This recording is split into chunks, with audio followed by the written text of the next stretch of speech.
Kathmandu, February 27th. It seems a simple idea to go to Mount Everest with a small group of enthusiastic skiers and climbers, but it is not simple.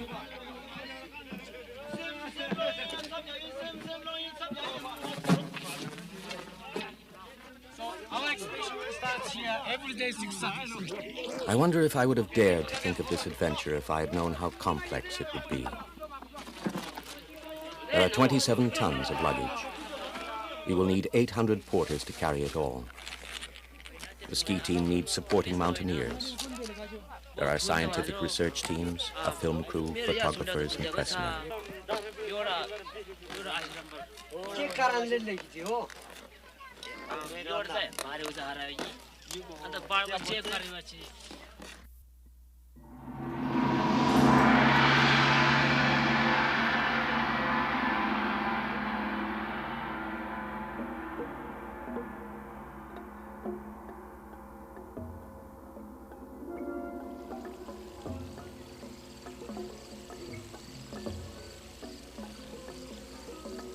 March 6th. The trail from Kathmandu to the foot of Everest winds for 185 miles through the valleys and foothills of the Himalayas.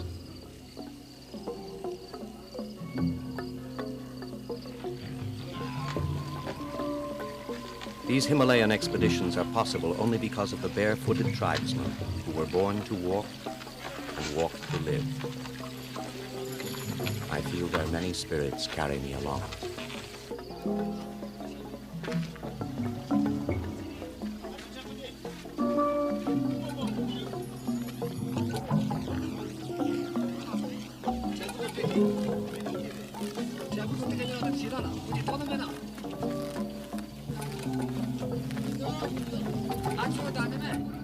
In the ancient days of the gods, we invited the sun and the moon and the stars to join us in singing and living. But those days are gone. We have wandered from the paths of the winds and become children of the earth. Now is the time to open up our world, to find the sun, moon, and stars again.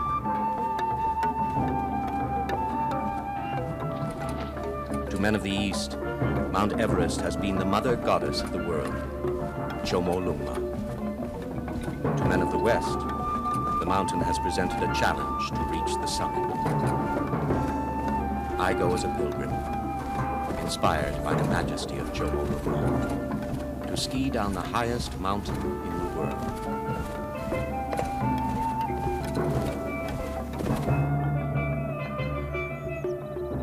On the first part of the journey, we follow the path that has been used for centuries by trade caravans, traveling on foot from Kathmandu across the high passes to Tibet.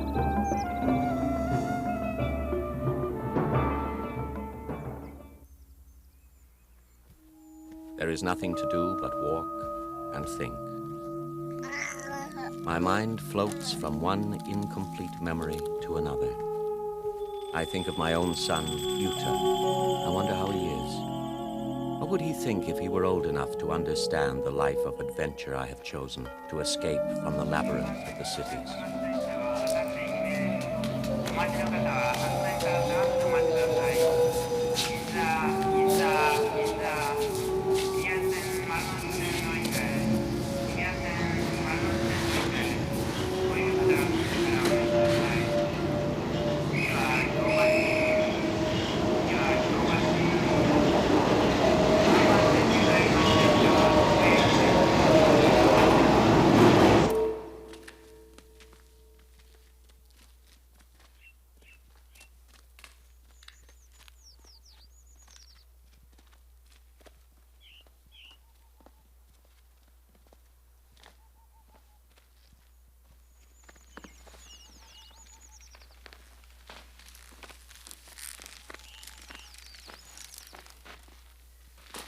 I have never felt so tired. I'm no longer 20, I'm 37 years old. But it's too late to think of that now.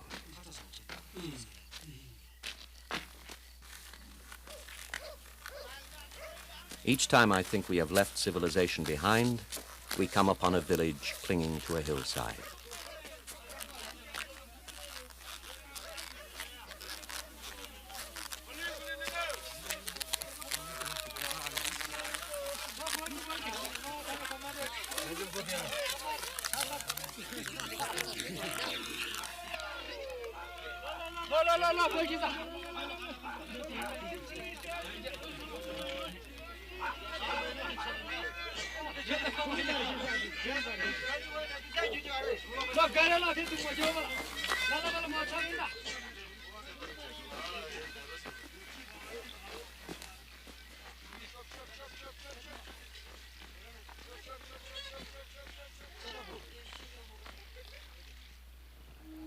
When I read the stories of the world's great wanderers, my imagination soars.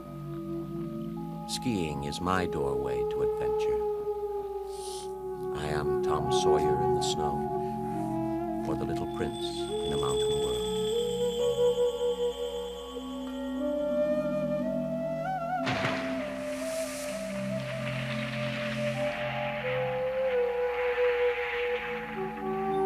I remember the race in Italy where I set the world speed record.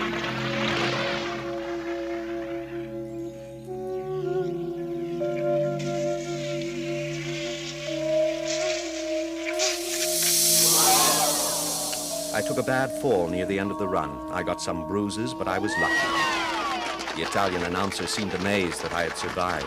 "Miura is alive," he kept shouting. "Miura is alive." I was a hero that day.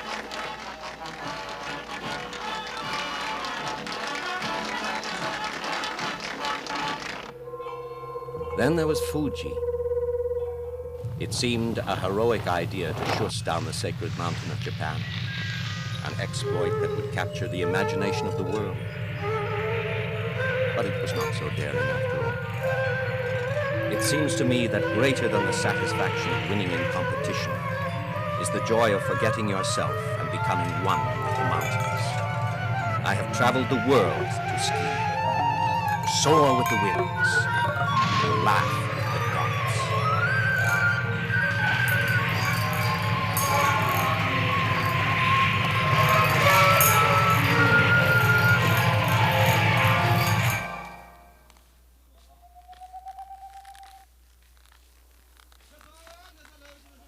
March 13th. We have been walking 7 days. We have reached the gateway to the foothills, Jumbesi Pass, 11,000 feet high, higher than Fuji.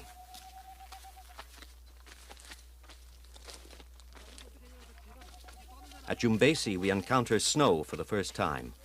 There is some fear that these low-altitude porters will go home.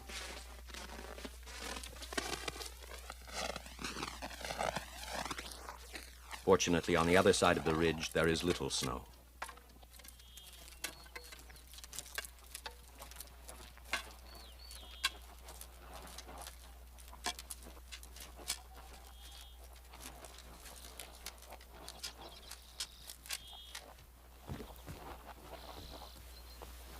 To ski down the sacred mountain, the basic requirement will be endurance. My job on this trip is to be in perfect physical condition. Perhaps the porters think me a bit arrogant, a show-off, doing all these crazy exercises. Someone told them I was a religious fanatic, worshipping my gods with this continual prostration.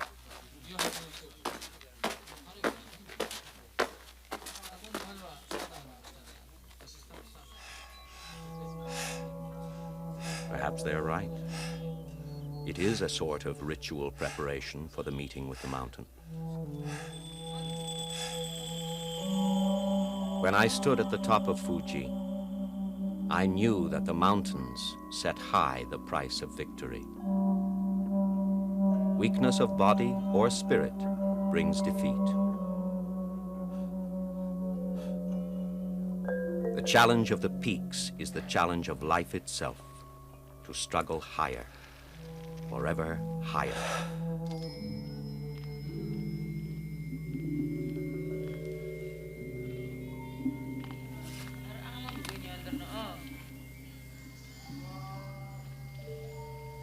After 10 days of walking, we stop at the village of Takshindu. When you crawl into your sleeping bag, each cell of your body begins to sing very softly and to expand in joy and warmth. looking at the starlight coming through the crack of the tent, listening to the trickling sound of a creek, falling asleep.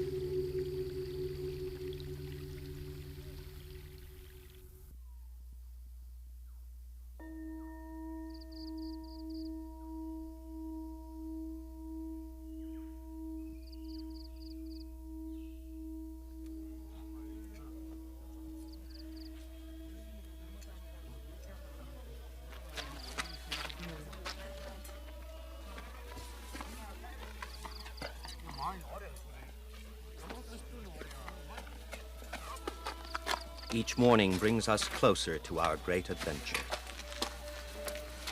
The word adventure sounds a little cheap. It doesn't quite express the spirit of our fathers who wandered the earth. We've lost the words that encourage action, the words of question, laughter, mystery, the words of spirits awakened, and the words of dreams.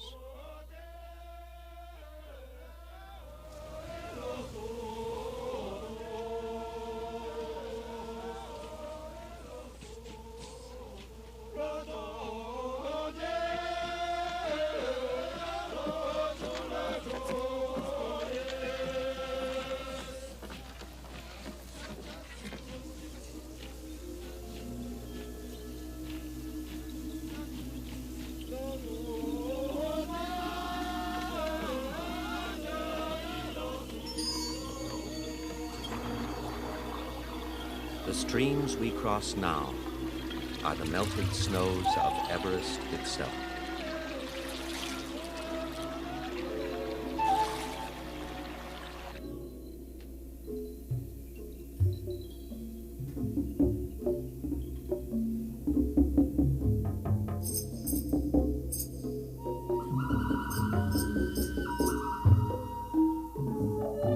This seems to be a cold-hearted procession, a 1,600-legged monster that keeps walking, endlessly walking, uphill, downhill,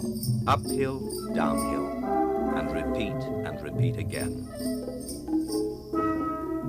If anyone dropped behind, I am sure the monster would not even look back, just keep on walking.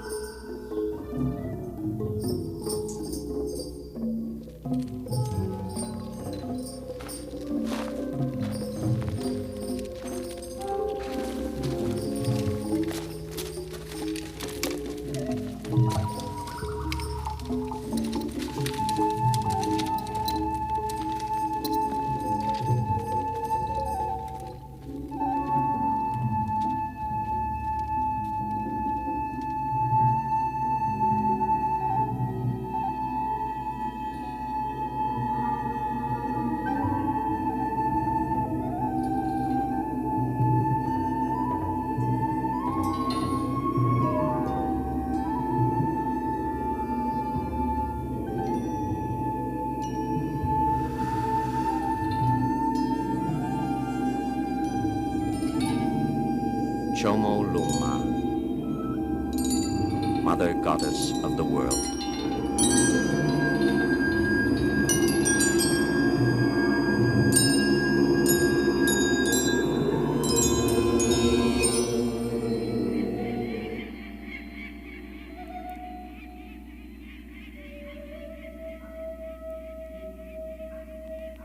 March 18th.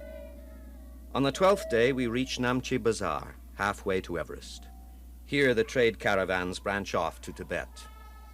This is the main village of the Sherpas, the people of the mountains.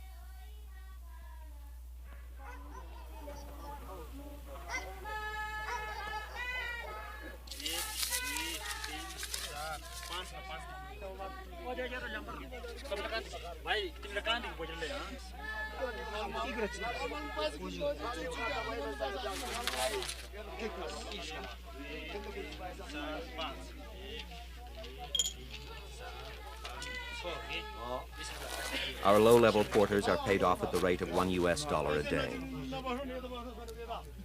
Are there men in the Western world who would carry 30 kilos on their backs from Kathmandu through the mountains for a living? I think there would be no Europeans or Japanese who would do it.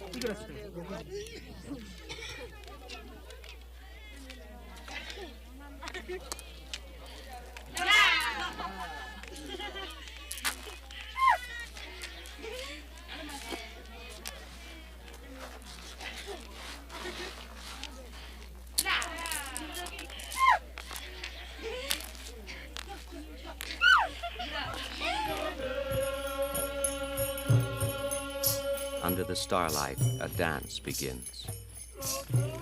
The girls are like bright angels in rags. They're a little embarrassed, but they put their arms around us and lead us through the rhythmic waves of the dance. Not quite so graceful when we do it because we have drunk a little too much chan. This local liquor is a very happy drink.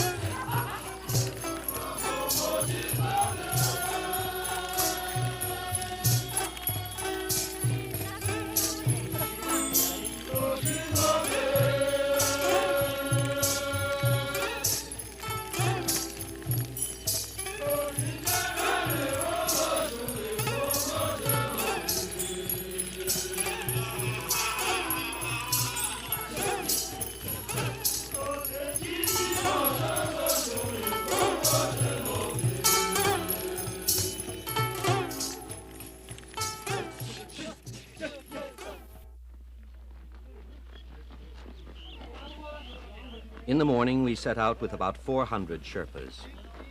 These are the best mountain climbers in the world. Some of them have been on as many as 8 Everest expeditions. We leave behind a village of women and children. Their men are often in the mountains for weeks at a time.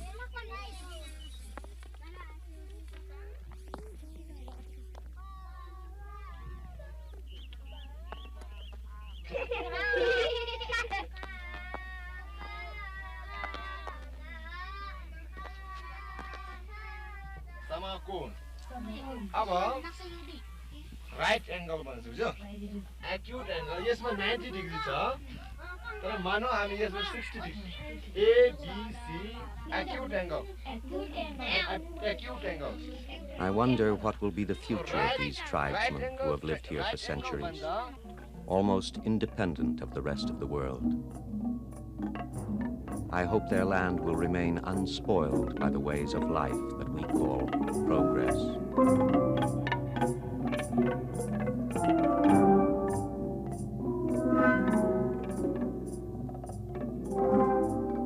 Above the village of Kumjung, there is a hospital built with money raised in New Zealand by Sir Edmund Hillary, who reached the summit of Everest with Tenzing Norgay in 1953. We visit him and tell him about our dream of skiing down the face of Everest. I've been told by the leader of the American team, who also reached the top, that it's impossible.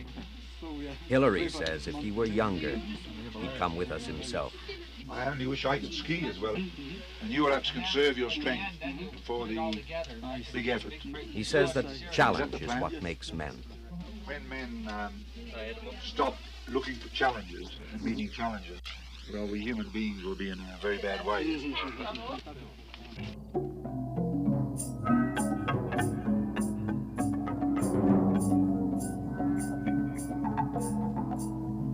Challenge is what makes men. And there can be no challenge without the risk of failure.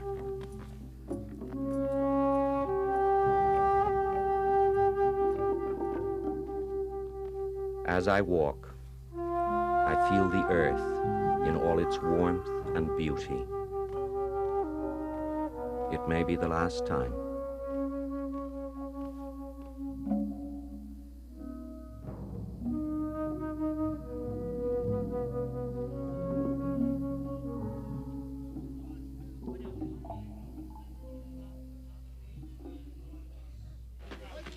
March 20th. Near the lamasery of Tiangboche, we stop for 5 days' rest. This has become traditional because every expedition needs time for acclimation in the thin air.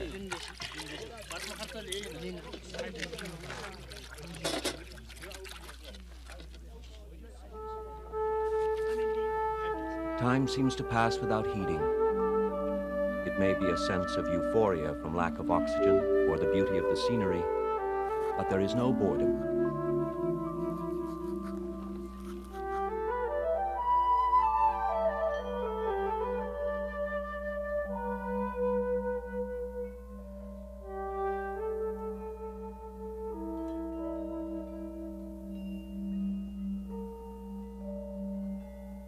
At night, the mountains become a world of silence beyond imagination.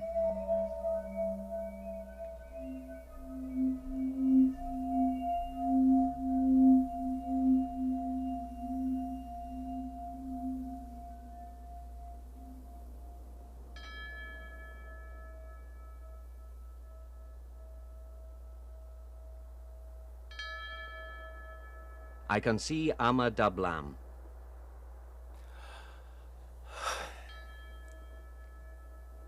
A bit steep, but what a downhill run. An old yogi told me that on my pilgrimage I should breathe out the badness within me and breathe in the goodness of the universe. From this I learned that breathing begins with exhaling and then comes inhaling. I begin training my lungs for higher altitudes.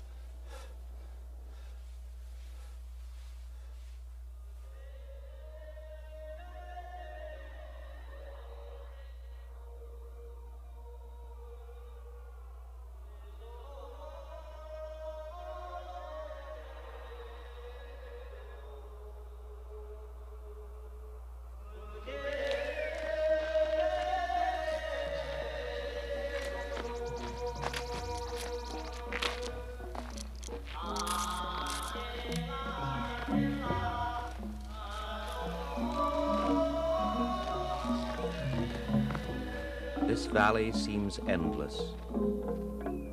It is the valley of the Khumbu Glacier, a huge river of ice that flows from the foot of Everest. We are getting closer.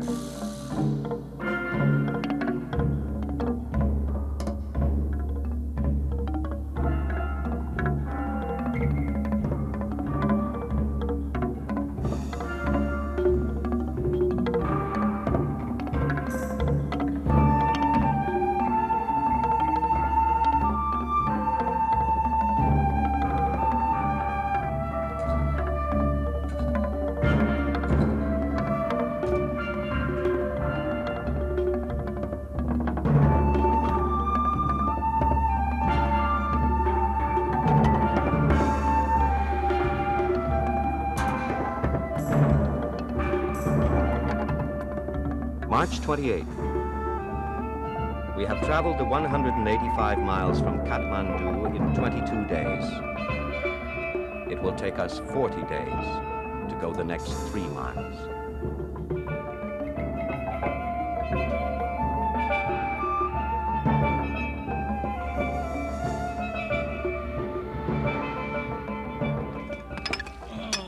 Our base camp is on the level area at the foot of Everest, used by every expedition from the south. This will be home to 150 people until the day of the great downhill.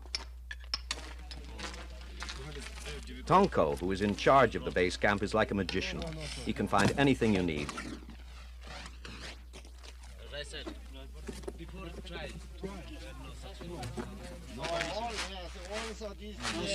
I have tried to find a diet that would create a Superman for the Himalayas, but I didn't find one. I try to eat like the Sherpas. Potatoes and roasted barley are their staple foods. The young men in charge of our supplies spent a few million yen on instant food. I feel sad for the future of young Japanese with that kind of nutrition.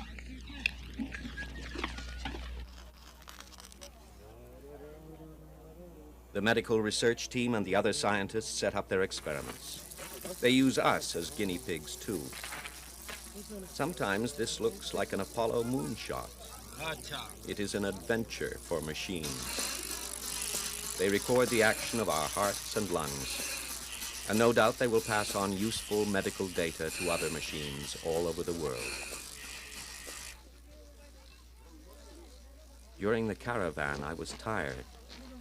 But in my mind, there was always a song. Here, my body has slowed down, and my mind seems to have stopped also.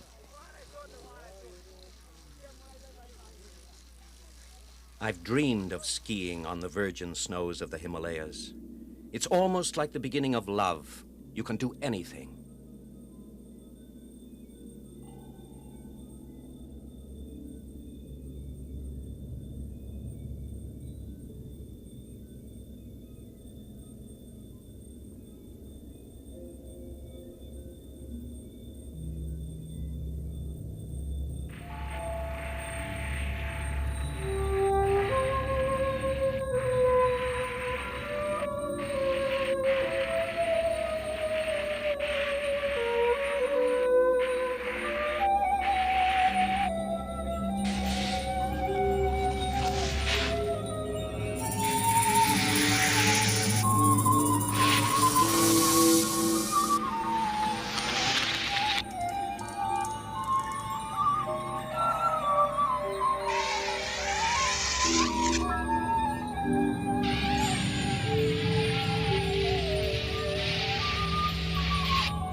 The first barrier in the ascent of Everest is a huge ice fall.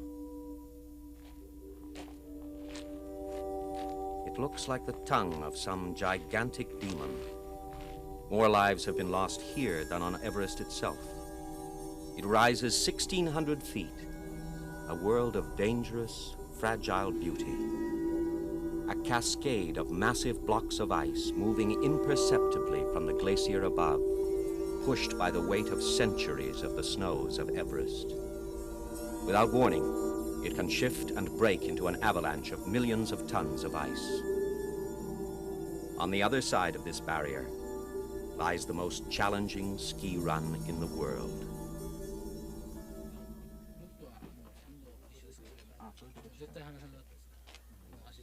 In this strange world, a boy becomes a man.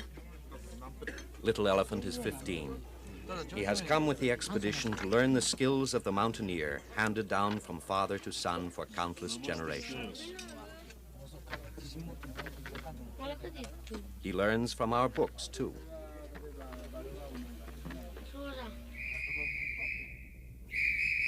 And the mountain tells him her own story.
The reconnaissance of the icefall begins.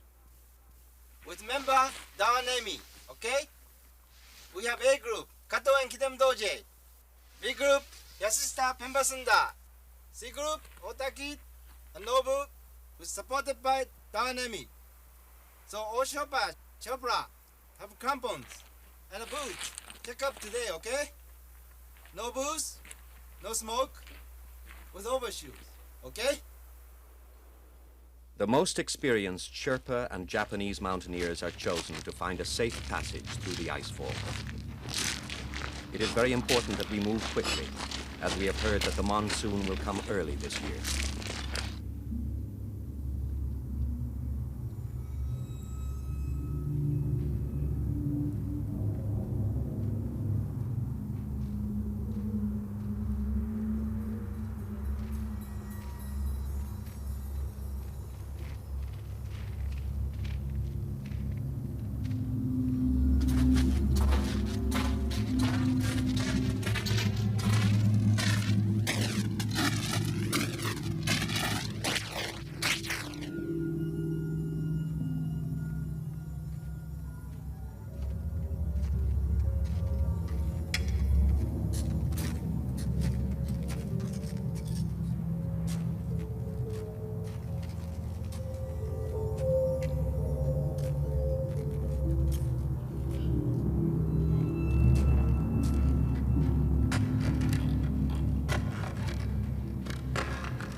While the reconnaissance goes on, I work on my equipment.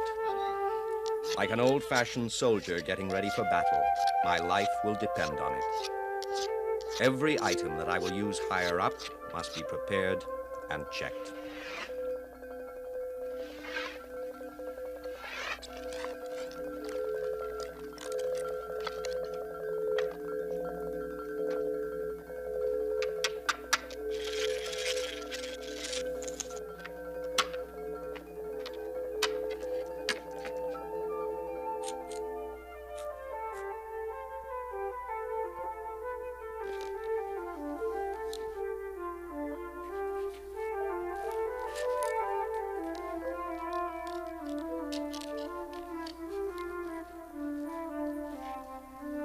I'm going to a glacier called Shangri-La, about 2 days' walk from here, to make some tests, skiing with a parachute.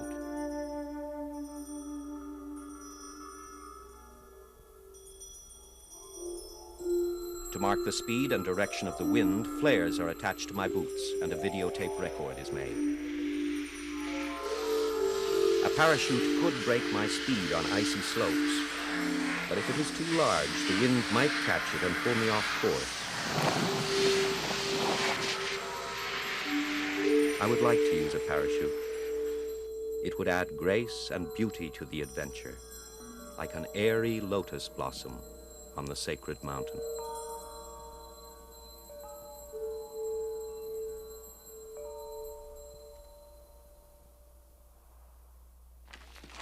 April the 5th. The reconnaissance party have radioed that they have established a passage through the icefall.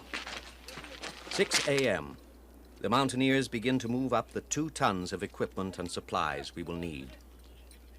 40 of the best Sherpa climbers will help our Japanese mountain climbers from here on. The sun's rays, scorching through the thin air, melt the ice.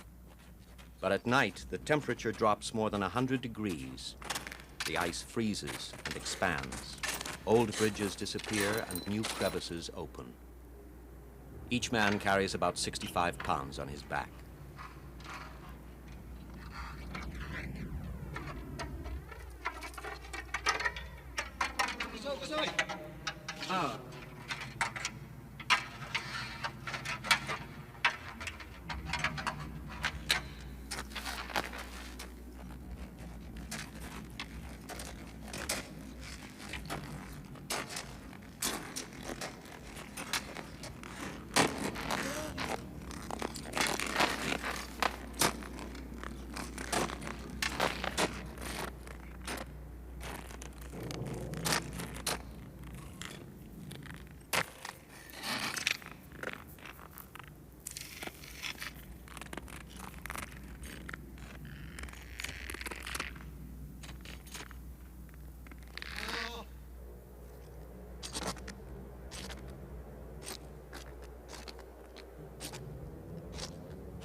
While the porterage goes on, we wait.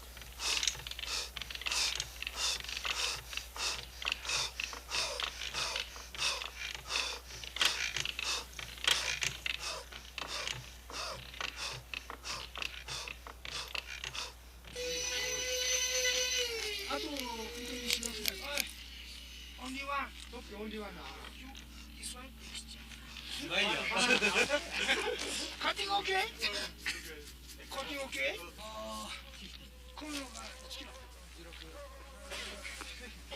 That's a cut. Okay. Oh.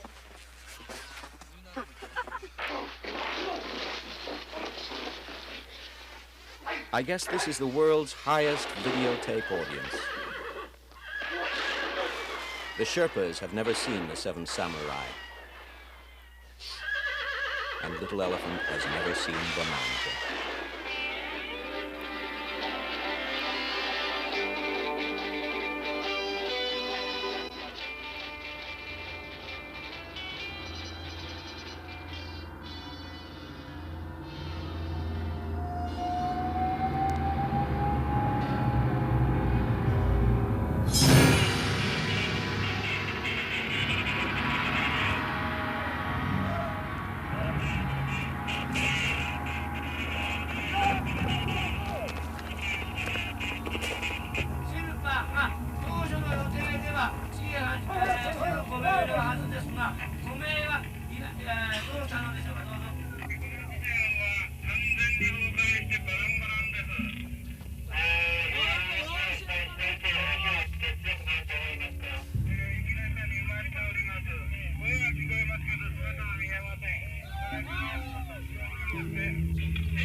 Only a roll call will tell who is missing.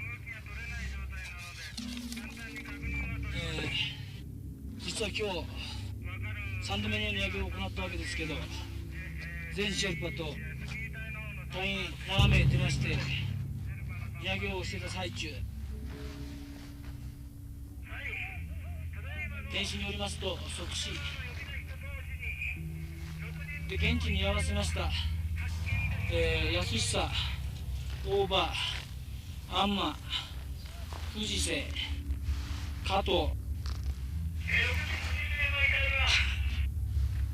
ドクター橋本、味坂、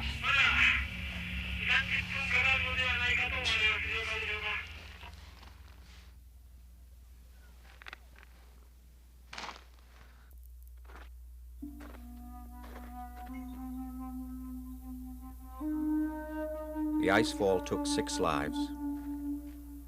But why only Sherpas? There were Japanese in there at the same time. How does the order of destiny apply to people? Little Elephant's father is in the icefall. That anyone lived was a miracle.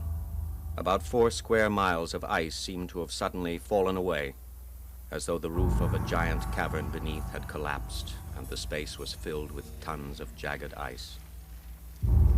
Men lived, standing a few feet from others who were crushed.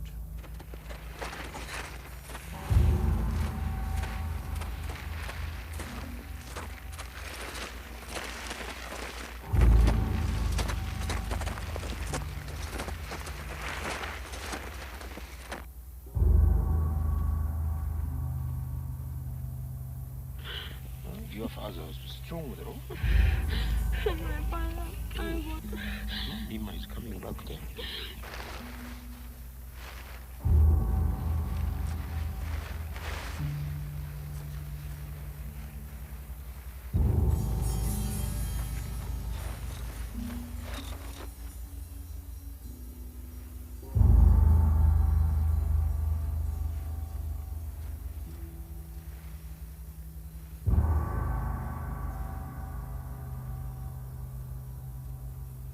Oh yeah, no cry.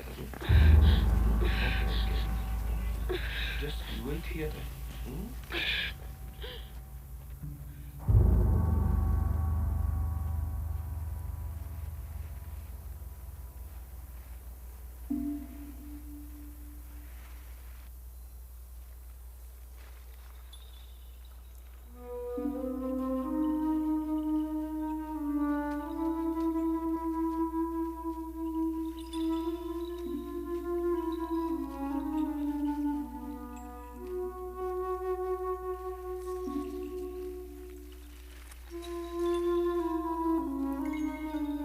Death should not come suddenly to men who are in the midst of living. It should come gently, as a silent prayer. They had no chance.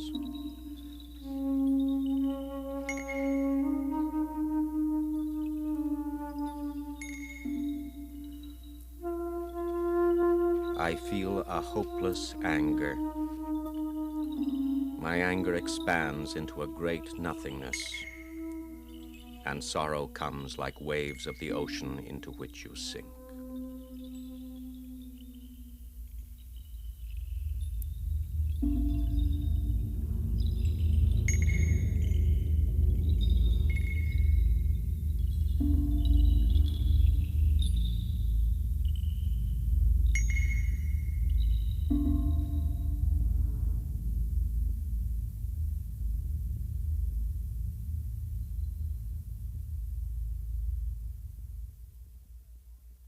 This morning, we have had a very, very unlucky accident at the height of the 5,700 meters, and we lost 6 This is one of the worst Sherpa climbers. accidents in the history of Himalayan climbing. We're here now, An old but hermit had this told the terrible Sherpas that an accident evil from star in Jenny the is east was a described. bad omen for the expedition. First, Their Mr. families want them Hashima. to go home. I will make a short speech in Japanese. 皆さん今朝ほど不幸にして我々のタイのシェルパの上に起こった今日の出来事について哀悼の意を表したいと思います。Mr. Hashima said that men may meet misfortunate acts with saying, Duk Sinko, Uan Awazai, Nuko Awazai, Ro, meaning misfortune will come to fortune. Those 6 lives were lost in order to achieve a great thing. No one can avoid to meet with death. It was fate. これを成功させることのみが手取りでこれから上りに入ります。彼の霊を慰める唯一のことで Miura, who has the same regrets about these sorrowful happenings, says that those who died will not be watching over us so that we can succeed. We must try to compensate the families of the missing Sherpas, and at the same time, we must achieve our goal of skiing down Chomolama. It happened only a few minutes from the South Cole Japanese camp. Chotalai, whose own brother died in the accident, speaks to the And, Sherpas. On behalf of the climbing leaders of this expedition, I have to say this is very, very sorry. We lost such a very, very valuable 6 Sherpas to such unlucky accident. The mountains are home for us, and a Sherpa will not be a Sherpa if he's afraid of the mountains. So I will continue to climb as long as my Japanese brothers need me.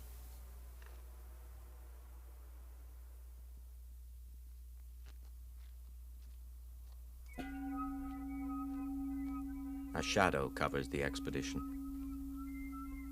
How can I justify this adventure now? There can be no happy ending anymore, no matter what I do.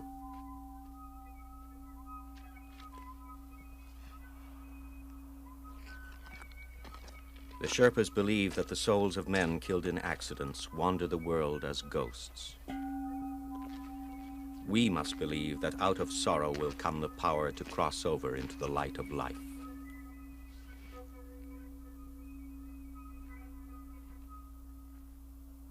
We must use the energy of those 6 spirits to fight on in order to rest their souls in peace.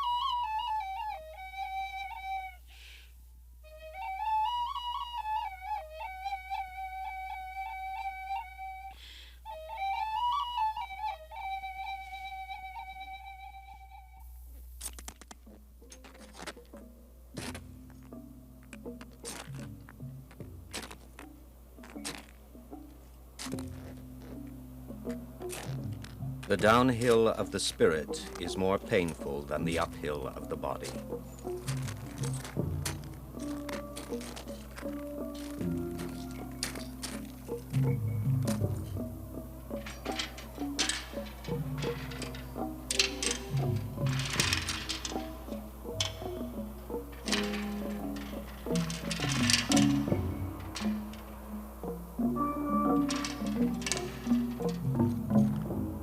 How can the icefall be so cruel, yet so beautiful? It is like a great crystal pavilion of the goddess, changed by the demon that protects her into an icy tomb.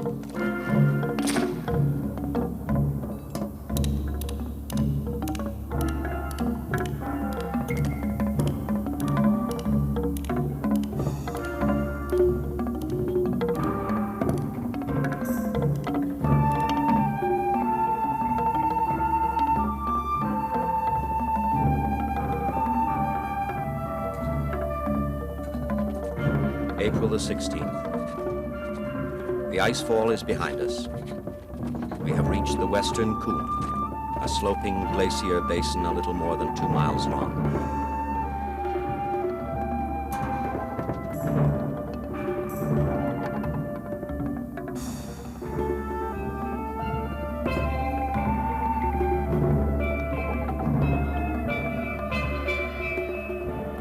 A camp has been established near the top of the icefall, the first camp for the actual ascent of the mountain.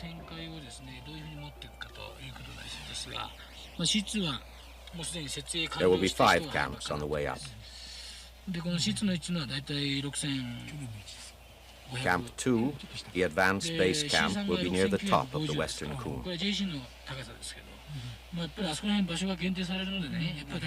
Camp 3, not far from the huge crevasse called the Bergschrund, an unfathomed canyon of ice that cuts across the face of the mountain.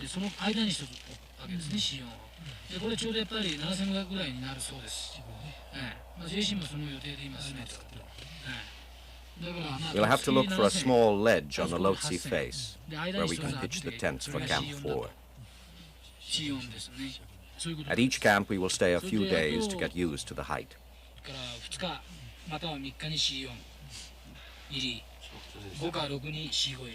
Camp 5 will be above the yellow band on the south col, near the start position.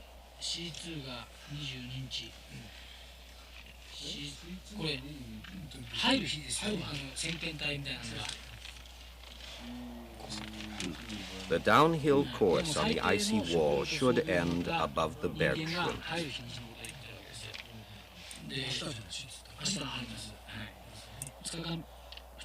If it doesn't, it's certain death.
These mountains are beginning to steal away my identity.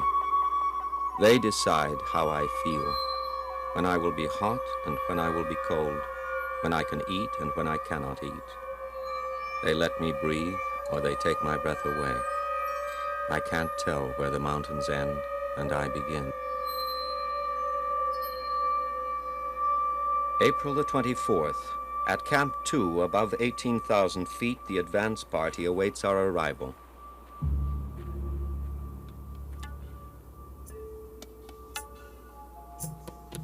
The Sherpas call this the evil altitude.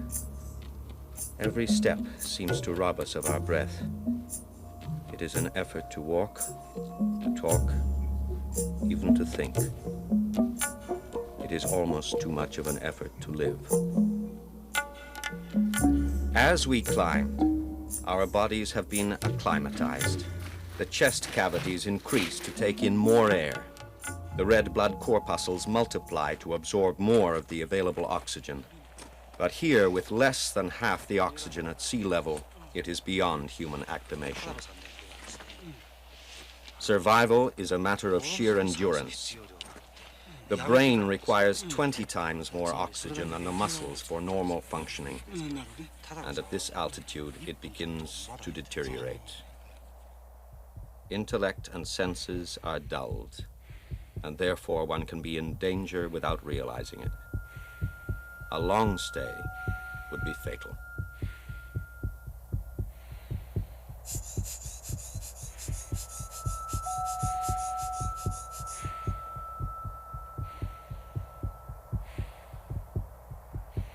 My heartbeat and blood pressure are still close to normal.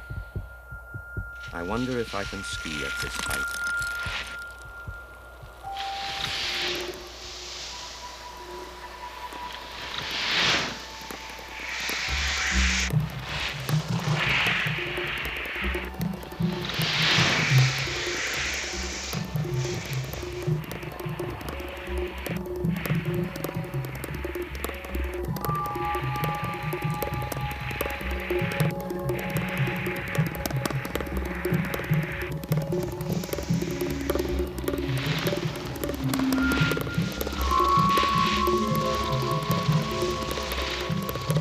After 2 hours, I felt the energy drain from my body as though a switch were turned off.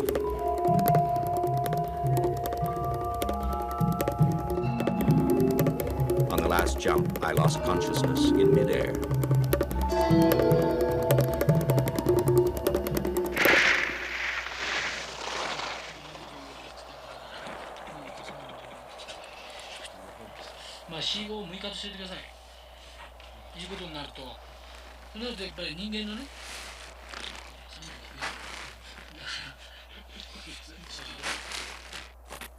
In the morning, when we set out for Camp 3, the air is clear, but it clouds up. This weather pattern is a warning that the monsoon is coming.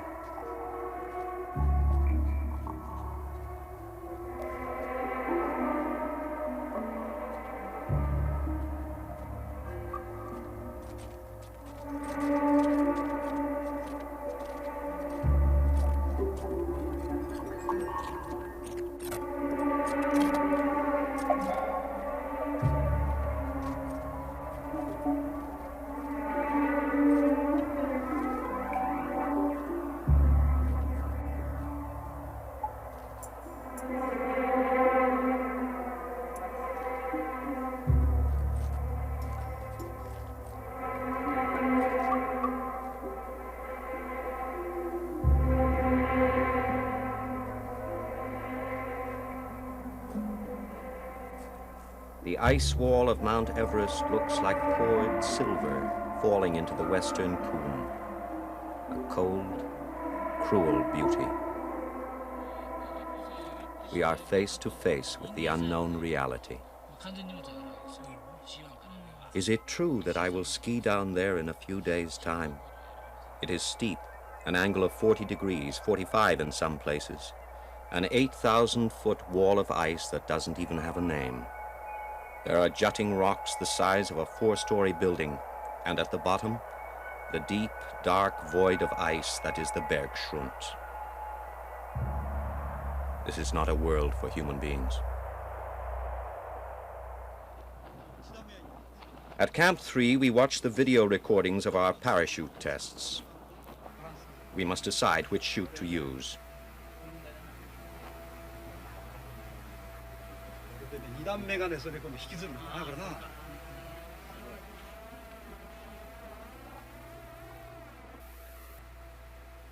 The tests were made in good snow conditions on Shangri-La, but we must prepare for the icy wall and the thinner atmosphere of Everest.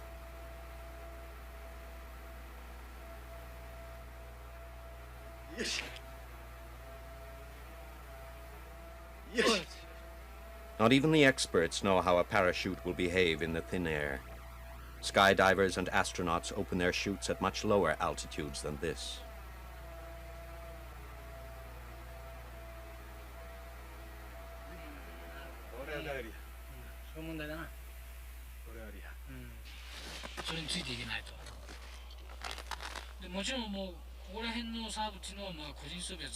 From Camp 3 to Camp 4 is a day's climb. I use oxygen for the first time. I could climb without it, but there is the growing fear that lack of oxygen will affect my mind and body.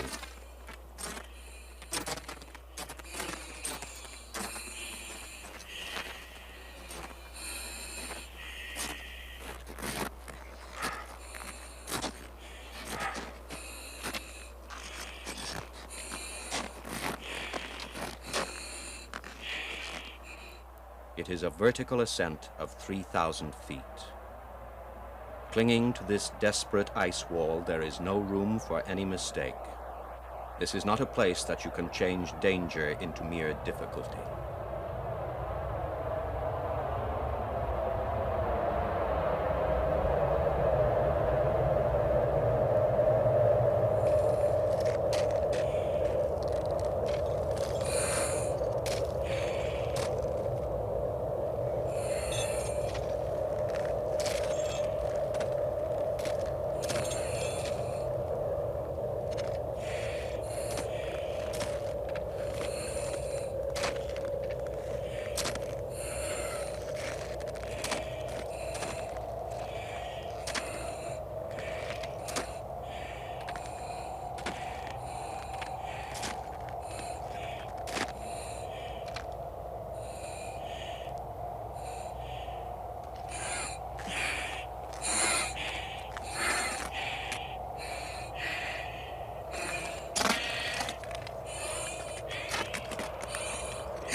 The fourth camp is like three little birds' nests clinging with stilt legs to an icy cliff.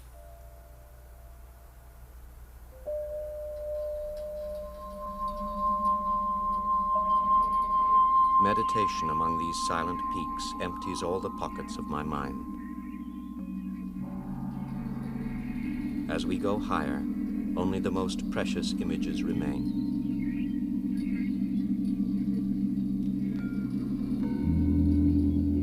I have a strange sense of being close to my family.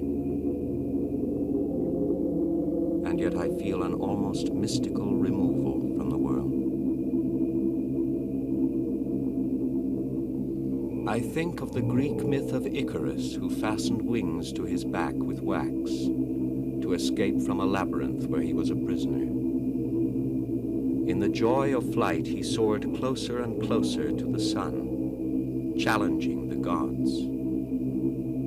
The sun melted the wax, and Icarus fell to his death in the sea.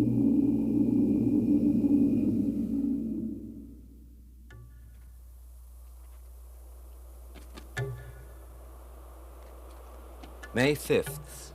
Traversing the steep slope above Camp 4, I begin to feel again the pride of the samurai, challenging something huge.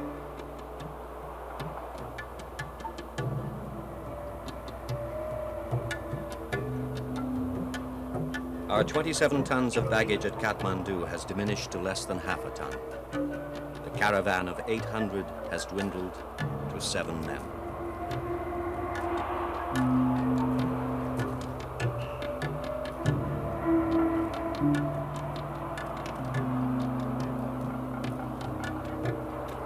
We reach the yellow band, an almost vertical wall of dangerous, crumbling rock.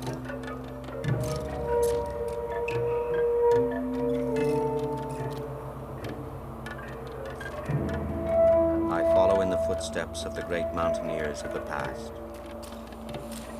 But I will not walk this path again. Tomorrow, I will take a different road.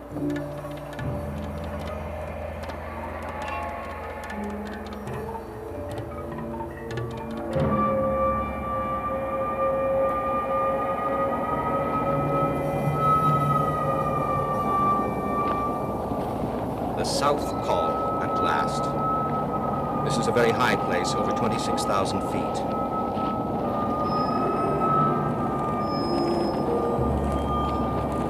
I can see the summit just above, with its royal plume of snow carried by the jet stream, the mighty river of wind that rushes about the world above the atmosphere at 300 miles an hour.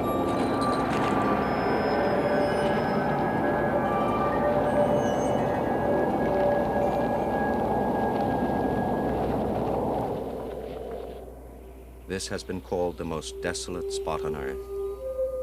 Cold, with an eerie, thin wind. It is like the barren, dry bed of the river that separates hell from paradise.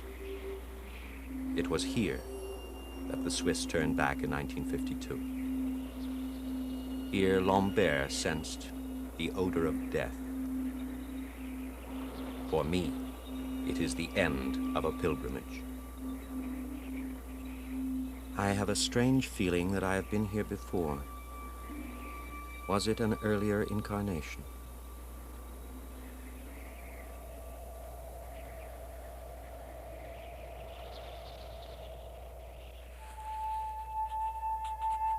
I tried to write a letter to my daughter, to tell her about my dreams and my ambitions, but my mind wanders. There have been many summits, many adventures, but this is different. Something has happened to me.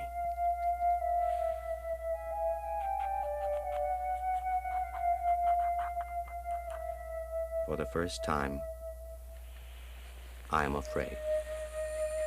I feel lonely and burdened. I worry about failing more than dying.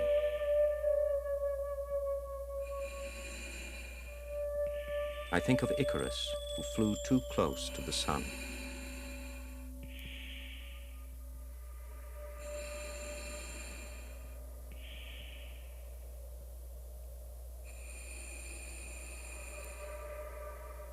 Death would be an easy way out.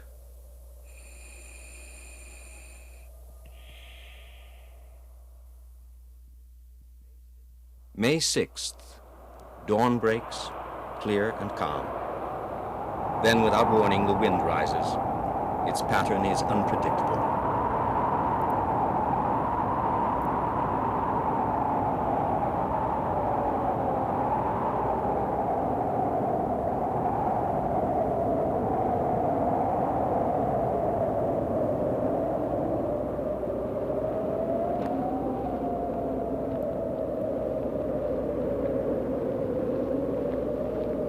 If the wind doesn't drop today, I will have to go back to Camp 3 to get back into condition.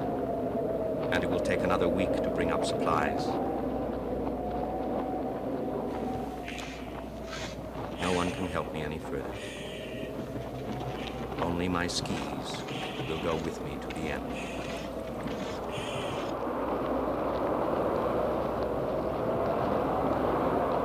In a cairn built of rocks, I offer to the Mother Goddess the names of the dead Sherpas and a mirror, symbol of the soul of man, placed so that the mountain can see her own reflection. It is a gentle ceremony in the face of such violence.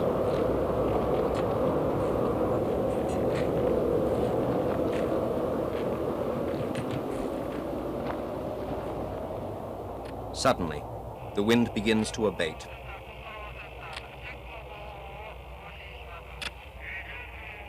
8,000 feet below, the control center gets ready.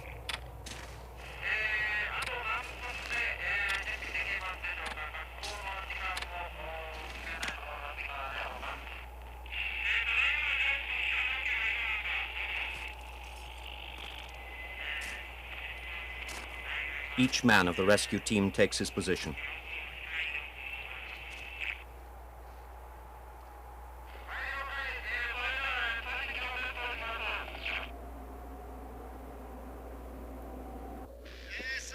They read a final checklist to me through a transceiver in my helmet. Is the main chute attached to my waist? Oxygen tank firmly attached. Chin strap fastened. There's a safety pin being removed. Transceiver test, can you hear us? The mask and antenna are okay. Our ski boots, binding, stock, okay. Checks are complete. It looks skiable. There's no way to know what the wind is like. If it's behind me, the chute may not open. 6 seconds from the start, the speed will be over 100 miles an hour.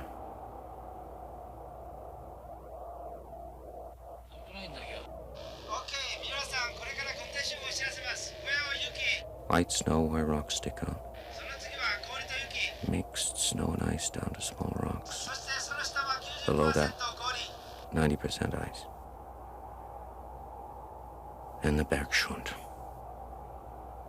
There's no way to pause. Nothing comforting. No escape.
The mountain seems to be folding over me.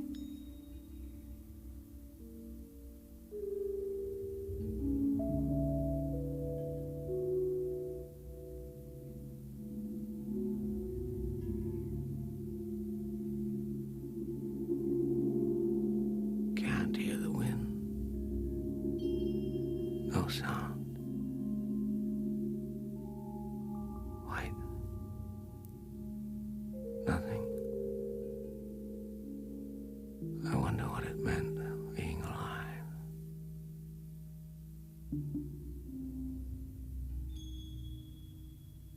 Living and dying are all one space.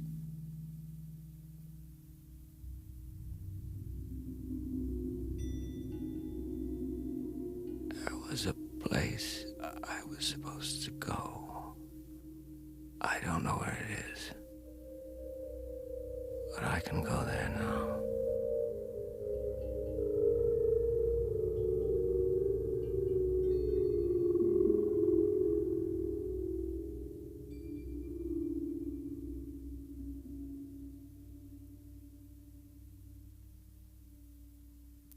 Was it a dream?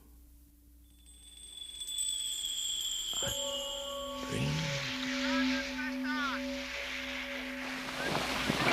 The parachute, slow to open.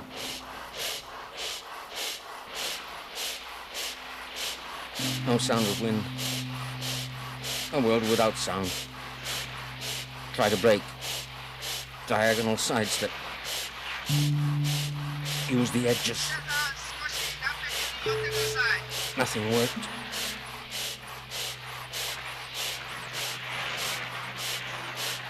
Only shiny ice.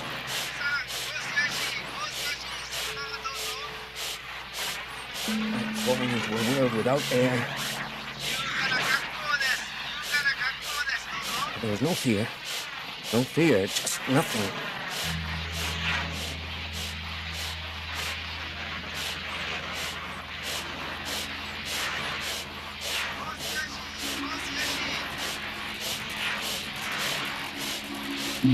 My ski compensator.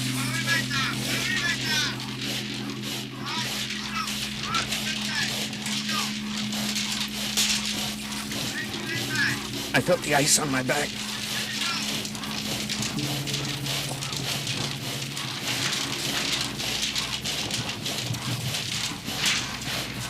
Falling. Just falling.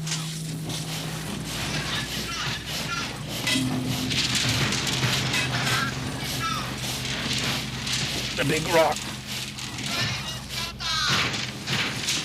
The Bergschwund.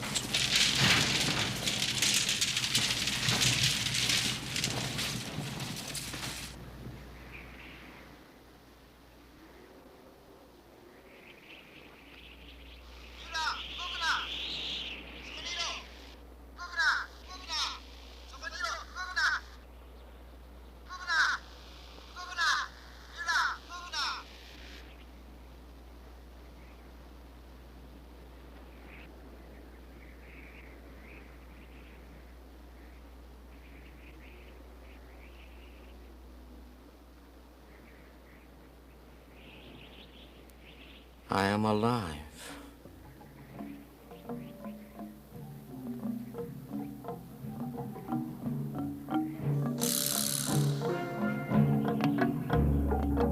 They say I skied 6,600 feet in 2 minutes and 20 seconds. I fell 1,320 feet. I stopped 250 feet from the crevasse. Numbers have meaning in the world below, but in this almost airless world, what do they mean? Was it a success or a failure?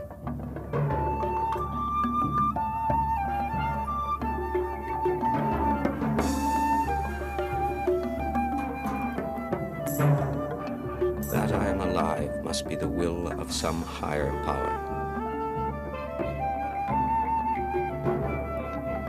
It was like following an order from a different world.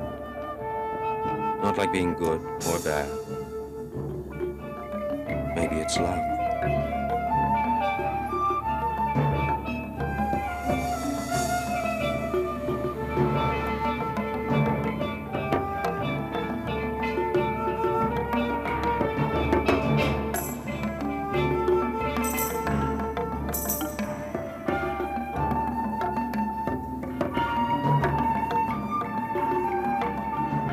The end of one thing is the beginning of another.